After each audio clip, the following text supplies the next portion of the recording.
प्रिय दोस्तों नमस्कार।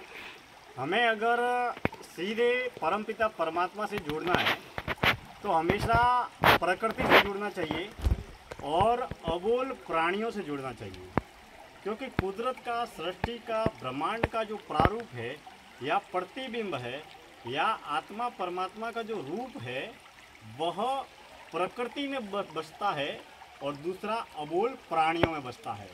प्रकृति, पेड़ पौधे, जंगल, नदी, झरने, पहाड़, नहरें, नदियाँ, इन सब के प्राकृतिक वातावरण को जब देखेंगे और प्रकृति के साथ में रहकर, जीकर, प्रकृति के अनुसार ही जब हम रहने और जीने का जब प्रयास करेंगे तो हमारा जीवन कुदरत से, प्रकृति से अर्थात परमपिता परमात्मा से जुड़ता चला जाएगा।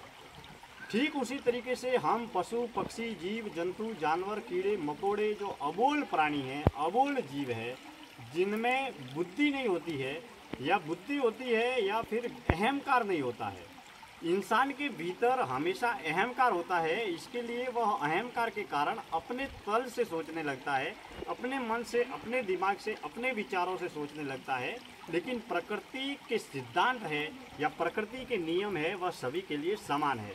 जैसे मान लीजिए पानी को ऊपर से गिराने पर नीचे आता है, तो जहाँ भी जाएंगे वह पानी ऊपर से नीचे ही आएगा। उसे अगर हिंदू गिराएगा तो भी नीचे आएगा, मुसलमान गिराएगा तो भी नीचे आएगा, सिख गिराएगा तो भी नीचे आएगा। तो जो भी इंसान पानी को गिराएगा तो वो नीचे आएगा। प्रकृति के सिद्धांत सभी के लिए एक जैसे काम करते हैं। वही जो इंसान है वह इंसान हमेशा अपने अहंकार का पोषण करता है, खुद के अहंकार का भी पोषण करता है और अपनी वाणी, विचारों, शब्दों के माध्यम से, कर्म के माध्यम से औरों के विचारों और लोगों के विचारों और कर्मों का भी पोषण करता है। लेकिन जो अबोल जीव है, प्रकृति है, अबोल प्राणी है, पशु पक्षी, जीव जंतु, जानवर है, उनमें अहंकार नहीं होता है। उनका जीवन सीधा प्रकृति से जुड़ा होता है, प्राकृतिक होता है, वास्तविक होता है, स्वाभाविक होता है। इसीलिए हमें हमेशा परमात्मा से सीधे जुड़ने के लिए प्रकृति से जुड़ना चाहिए और अबोल प्राणियों से जुड़ना चाहिए। अबोल प्राणियों को पानी के जरिए, भोजन के जरिए उनकी सेवा करो, उनके आसपास रहो।